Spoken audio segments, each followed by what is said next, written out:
मध्ये षष्ठम दिवस।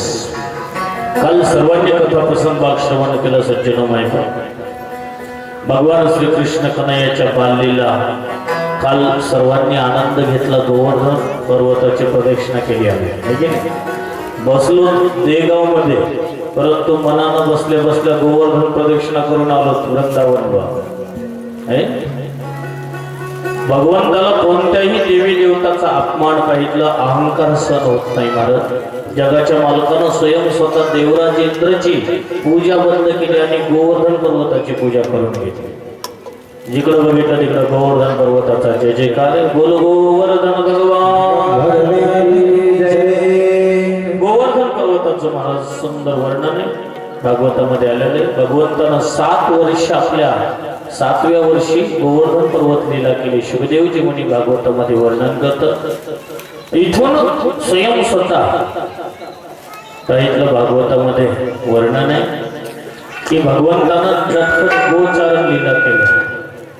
आता गोचारण लीला करता करता करता महाराज भगवंतानं स्वयं स्वतः अनेक दैत्य अनेक राक्षस सर्वांचा उद्धार करत गेले महाराज।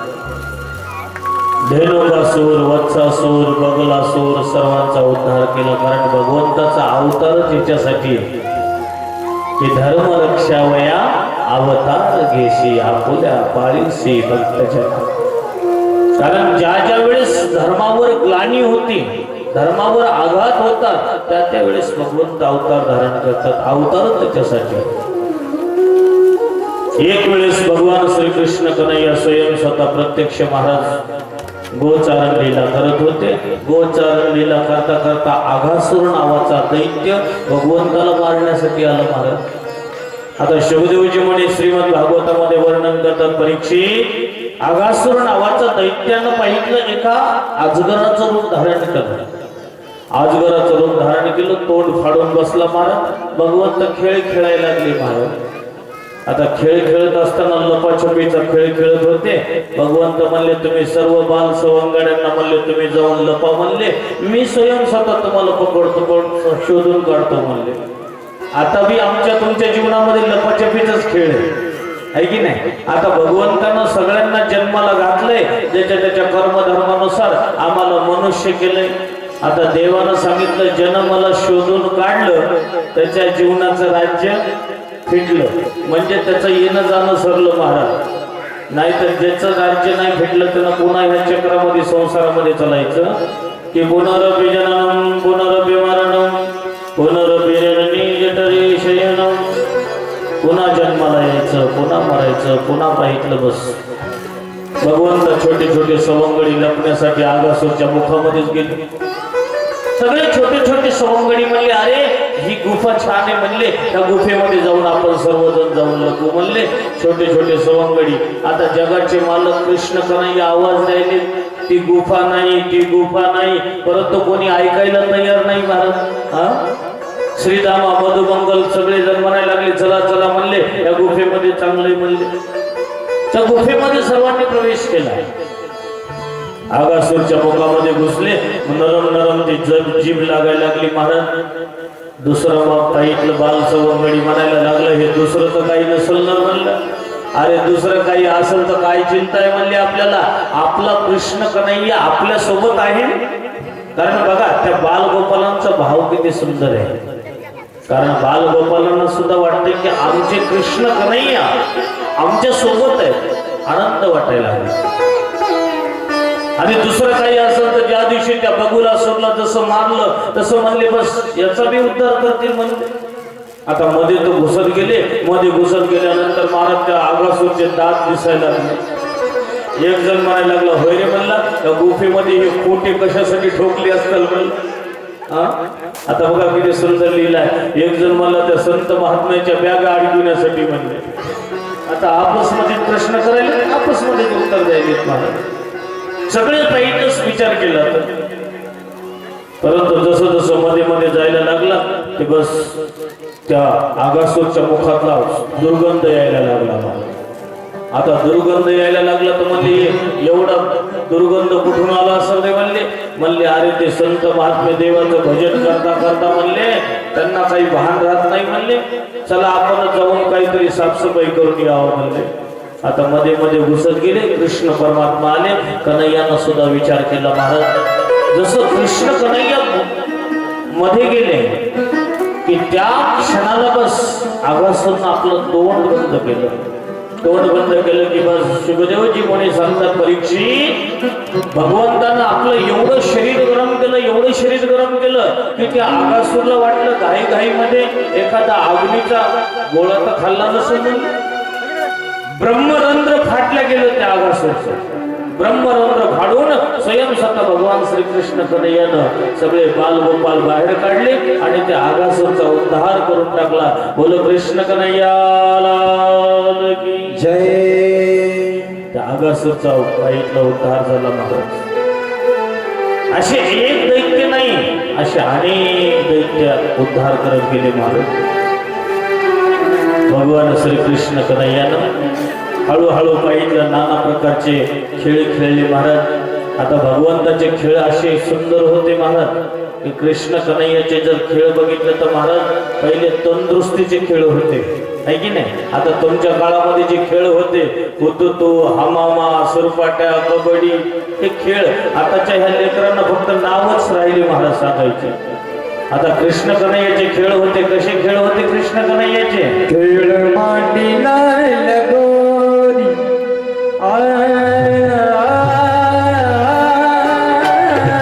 आली की सगळं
भगवंताची वेगवेगळ्या प्रकारचे नाना प्रकारचे खेळ खेळू लागले. भगवंत होतो तो हमामा पाहिजे भगवंताचे खेळ होते. खेळामध्ये बी आनंद होता महाराज पाहिजे आहे की नाही. तंदुरुस्तीचे होते. भूक लागली की लवकर म्हणायचे आई भूक लागली चला जेवायला वाढा. पहिल्याच्या खेळामध्ये. आता आजकालचे खेळ जर बघितलं मोबाईल हातामध्ये पडला की बस मोबाईल सुरूच. पबजी लुडू हा. कारण मेहनत बी राहिली नाही कष्ट बी नाही. त्याच्यासाठी महाराज 5-5 वर्षाच्या लेकराला चष्मे लागायले महाराज. त्याचा परिणामच एवढा महान घडायला आहे. कारण पहिले खेळ तसे होते तसा प्रेम होतो महाराज. परंतु बघता बघता भगवंतांना नाना प्रकारचे खेळ खेळले. अनेक दैत्य आले असुर आले त्यांचा उद्धार करत गेले महाराज. एक वेळ केशी नावाचा दैत्य आला भगवंताला मारण्यासाठी महाराज. केशी नावाचा दैत्य आला. घोड्याचं रूप धारण केलं. घोड्याचं रूप धारण करून यमुना नदीच्या काठीवर आला. केशी नावाच्या दैत्याला पाहिलं बस पाठीमागलचे पाय पकडले. भगवंतानं फिरवायला प्रारंभ केलं. फिरवता फिरवता त्या केशी नावाच्या दैत्याला यमुना नदीच्या काठीवरच त्याला समाप्त केलं महाराज. बोलो कृष्ण कन्हैया लाल की जय. सगळे दैत्य असुर आले. सर्वांचा उद्धार केला. इथून दशमस्कंदामध्ये पूर्वार्धमध्ये श्री शुकदेवजी मुनी साष्टांग प्रणाम करतात आणि उत्तरार्धमध्ये प्रवेश करतात. आता इथून पाहिलं भगवंताच्या महारास लीलेचं वर्णन विचार केला तर महाराज. भगवान श्रीकृष्ण कन्हैया इथून महाराज लीला. कृष्ण कन्हैयानं 2 वेळेस बंसीचा निनाद केला महाराज. किती वेळेस केला? 2 वेळेस. एक वेळेस कालिया नागाचा उद्धार करते वेळेस आणि दुसरी जर वेळ असेल तर कृष्ण कन्हैयानं मध्यान्ह रात्री 12 वाजता शरद पौर्णिमेच्या दिवशी सुंदर बंसी वाजवली. भागवतामध्ये असं वर्णन करतात श्री शुकाचार्य मुनी महाराज. कृष्ण कन्हैयाची बंसी जर वाजली ना तर पाहिलं चेतन प्रभावित होते. याच्यामध्ये नवल नाही. निर्जीव सुद्धा प्रभावित होऊन पाहिलं बस. कृष्ण कन्हैयाच्या बंसीचा आवाज जर आला तर पाहिलं ज्या गायी चरत असणाऱ्या गायी तोंडातला घास तोंडामध्ये राहायचा आणि कृष्ण कन्हैयाच्या बंसीच्या आवाजाकडे गायींचं लक्ष जायचं महाराज. ज्या बी गोपिकेच्या ज्या बी पाहिलं गवळणीच्या कानावर कृष्ण कन्हैयाच्या बंसीचा आवाज गेला. ज्या भागवतामध्ये वर्णन आलेले ज्यांचं नाव ललिता विशाखा ह्या गोपिका आहे गवळणी. प्रत्येक गवळणीला प्रत्येक गोपिकेला वाटायला लागलं की कृष्ण कन्हैयानं मलाच पुकारलं महाराज. प्रत्येक गवळणीला प्रत्येक गोपिकेला वाटायचं असं तो महाराज.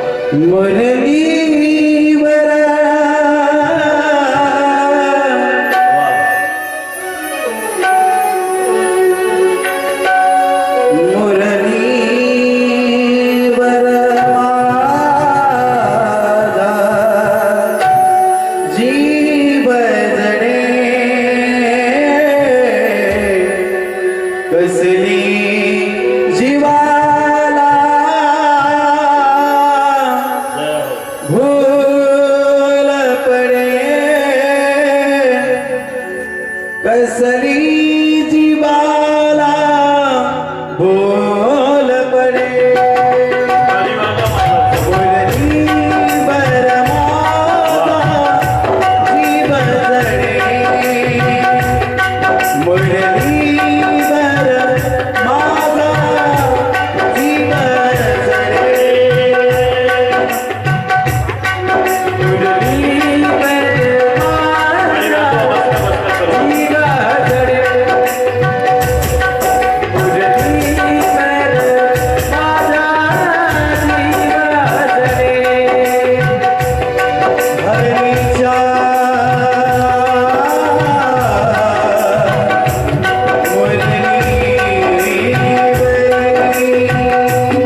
कृष्ण कन्हैयाची बंसी बंसी एवढी सुंदर निनाद व्हायचा महाराज. ज्याही गवळणीच्या ज्याही गोपिकेच्या कानावर गेलं तर गोपिकेला एकच वाटायचं की कृष्ण कन्हैयानं मलाच पुकारलं महाराज. आता बघा गोपिकांची काय स्थिती झाली भागवतामध्ये. स्वयं स्वतः विचार जर केला तर महाराज शुभदेवजी महाराज भागवतामध्ये वर्णन करतात. मध्यान्ह रात्री शरद पौर्णिमेच्या दिवशी कृष्ण कन्हैयानं बंसीचा निनाद केला. निनाद केल्यानंतर सगळ्या गोपिकेच्या ज्याही गोपिकांच्या कानावर गेली त्या गोपिकेला कृष्ण कन्हैयानं मलाच पुकारलं म्हणून पाहिजे. धावत धावत यायच्या गोपिका. एक गोपिका पाहिजे घरामध्ये भोजन करत होती महाराज. मालकाला जेवायला बसल्यानंतर मालकाच्या ताटामधली पोळी संपली. आता शरीरानं तिथं बसली परंतु मनानं कुठे गेली? कृष्ण कन्हैया करणारच भगवंत. मालक बघतच राहिले. म्हणले बघतच राहशील का? ताटातली पोळी संपली, पोळी वाढशील म्हणे. एक गोपिका पाहिजे म्हणले शिरा करत होती. म्हणले भागवतामध्ये स्पष्ट प्रकारे वर्णन आलेलं. शिरा करत होती. शिरा करत असताना महाराज तेवढ्यामध्ये सगळं ते रवा आधी भाजून घेतलं. परंतु त्या क्षणाला कृष्ण कन्हैयाच्या बंसीचा आवाज आला. साखरेच्या भरणीच्या ऐवजी मिठाची भरणी हाताला लागली. मीठच टाकून बसली त्या शिऱ्यामध्ये महाराज. ही गोपिकांची स्थिती झाली. एवढंच नाही, एक गोपिका डेंटिंग पेंटिंग करत होती. आजकालच्या भाषेमध्ये झालं मेकअप. मेकअप करत होती. तेवढ्यामध्ये पाहिजे ते सुंदर डोळ्याच्या बाजूला काजळ घेतलं, लावलं. ते काजळ बोटावर घेतलं. तेवढ्यामध्ये कन्हैयाच्या बंसीचा आवाज तिच्या कानावर पडला. ते डोळ्याच्या बाजूला लावण्याऐवजी गुरुजी होटलात लावून बसली महाराज. आणि ते होटाला लावायचं ते डोळ्याला लावलं महाराज. गोपिका वेड्या झाल्या बस. देव तुझ्या मुरलीच्या पायी रे, हरी तुझ्या मुरलीच्या पायी रे, मन मोहिले रे, मन मोहिले रे, मन मोहिले.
कृष्ण कन्हैयाच्या बंसीनं सर्वांना आकर्षित केलं महाराज. त्यांचं नावच आहे कर्षिती आकर्षिती ती कृष्ण.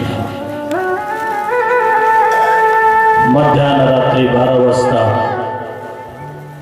शरद पौर्णिमेच्या दिवशी कृष्ण कन्हैयानं बंसीचा निनाद केला. सगळ्या गोपिकांचं स्वागत केलं.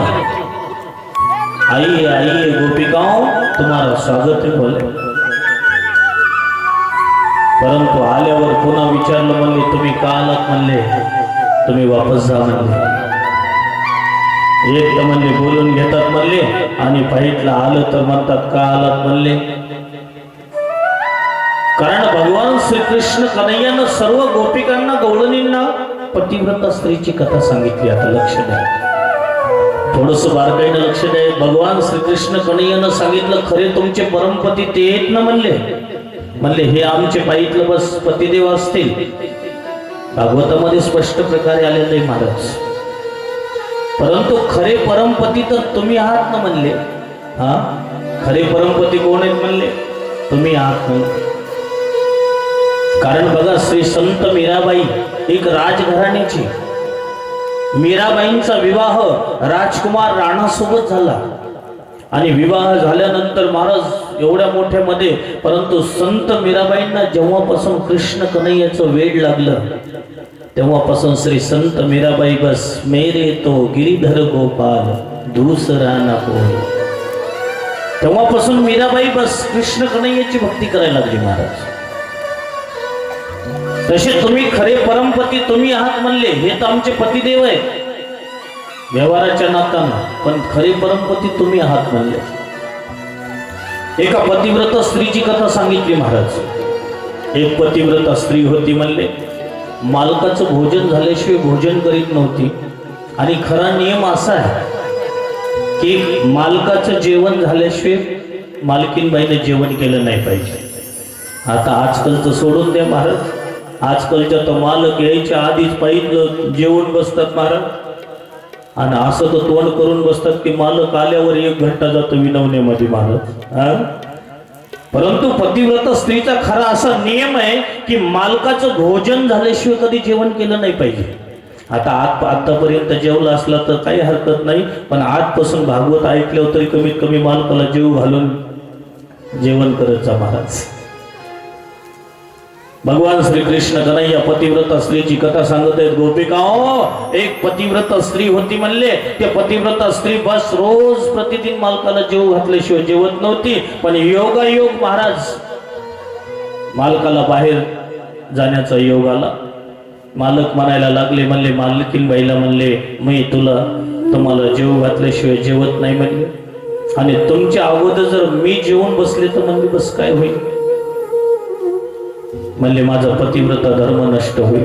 आता कोण कथा सांगत आहे? भगवान श्रीकृष्ण कन्हैया गोपिकांना कथा सांगत आहे.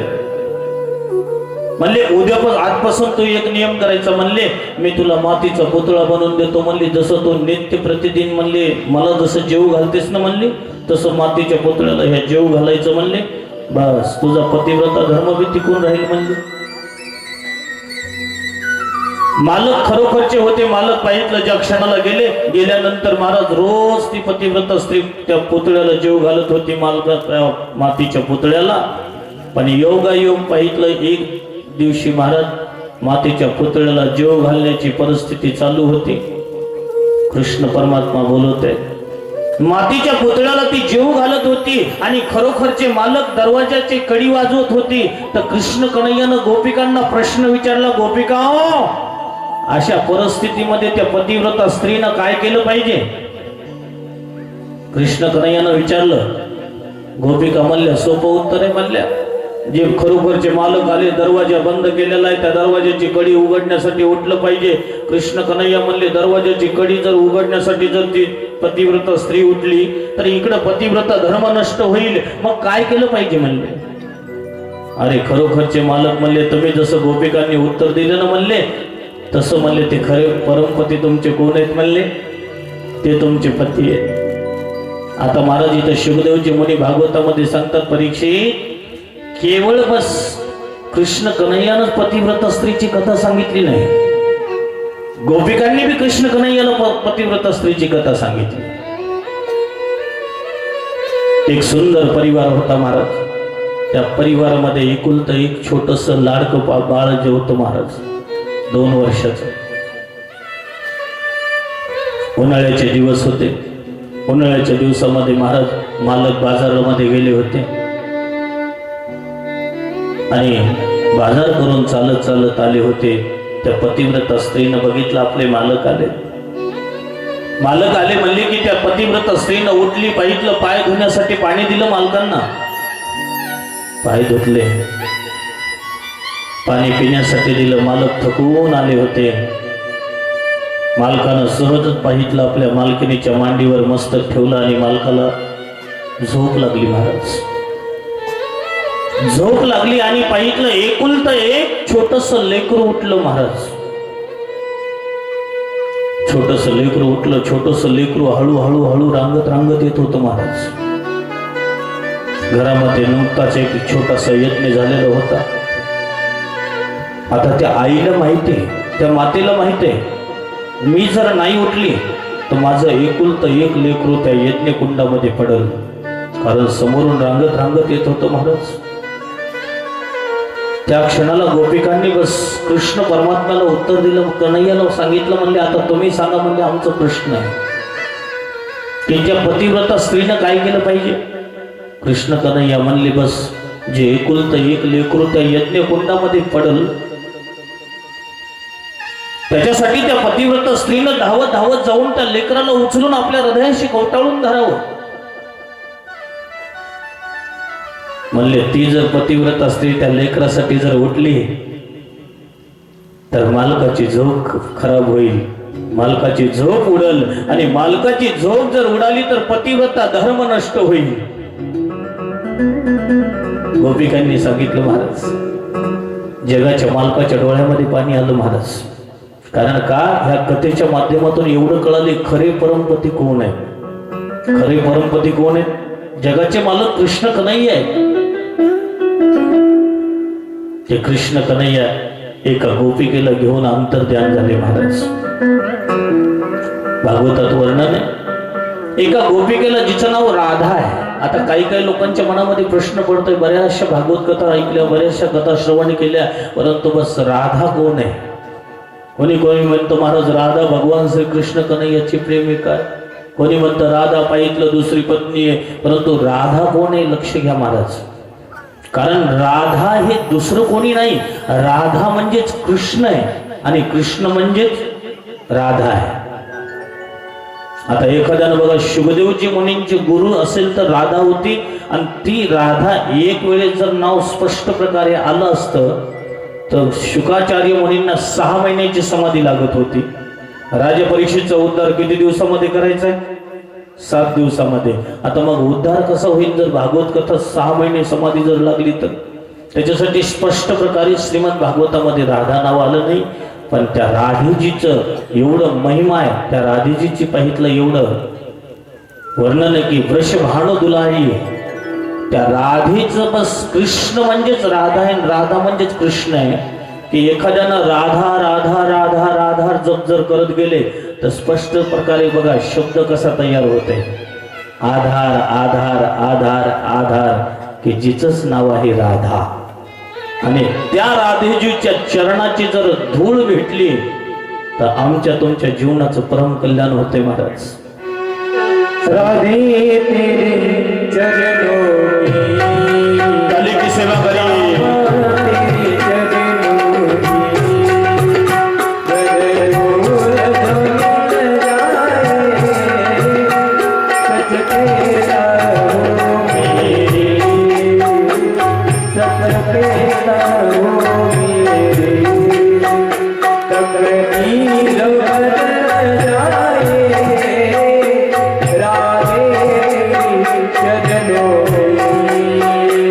राधे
कन्हैया सुंदर त्या राधेचं वर्णन केलं भागवतामध्ये. मी तो थोडंसं इथं क्लिअर आहे. बोल गोपाल कृष्ण भगवान की जय. इथून पाहिलं भगवान श्री